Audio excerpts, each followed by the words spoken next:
Broadcast Amsterdam.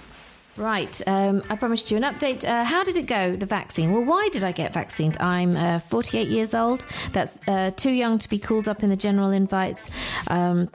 Really, but some people are getting on those extra waiting lists for last minute vaccines, you know, with the leftovers. But no, that was not it. It's because I have some allergy related asthma, and every year I get invited for the flu jab.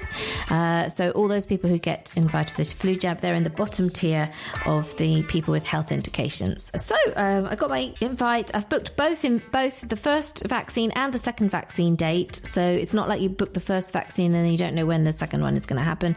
Both of those dates are in the diary. This one was on Sunday. They do vaccinations on Sunday. Nice respectable time at 12:30 or so. In the RAI, like I said, I got lost. But no, the RAI is pretty easy to find, everybody. It's entrance G. Don't confuse it with the testing area, because there's also a very significant area where we've been going to the RAI for our testing, haven't we, Amsterdam?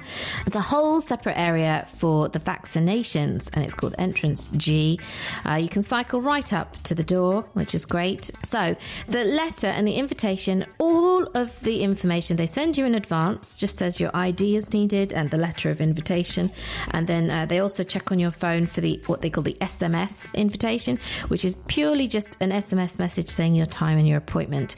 It's not like a QR code or anything like that, or a barcode. It's purely just an SMS message they might look for on your phone to get in. But nowhere in all of that communication do they ask for your BSN number. When I left the house, I thought, I'm sure my BSN number will be useful. My burger service number, which we all have in Amsterdam. You know, you need it for civic things and stuff.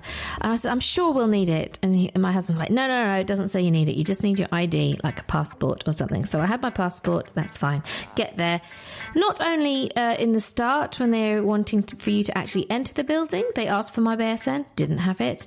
I don't know. It's a problem. They let me in eventually. And then also later on in the process, when they were getting ready to print my coronavirus certificate and let me in to get my vaccination. Yes, also problem, because I did not have my BSN number, which they did not ask for.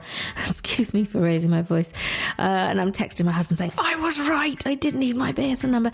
It was not such a big problem because they did find me eventually on the system, but it took longer. So there was a queue mounting up behind me. So, you know, if you don't want to cause a problem with queuing and you want the whole process to go smoothly and not be hanging around waiting for them to find you in a computer, it wasn't really that quick for them to find me, even using my date of birth or anything. But just bring your BSN number and they can find you totally easily. There you are. So other than that, the queues move pretty fast. I'll tell you what, they are super, super friendly and nice. Everyone is super nice. So that was really nice. Fine experience. The only bit I didn't like was afterwards when you have your injection. The injection didn't hurt at all. Really, really didn't. Very nice. Afterwards, you have to wait for 15 minutes in case you have side effects. It's a bit of a boring room. The seats are warm because there's not so many. So the chance that someone else has been sitting in there for 15 minutes. I couldn't find a seat that wasn't warm from someone else sitting there. It was gross. They've got a little coffee truck thing there inside for afterwards. There you are. The vaccination registration document that you get is a fairly flimsy piece of paper. It's quite thin.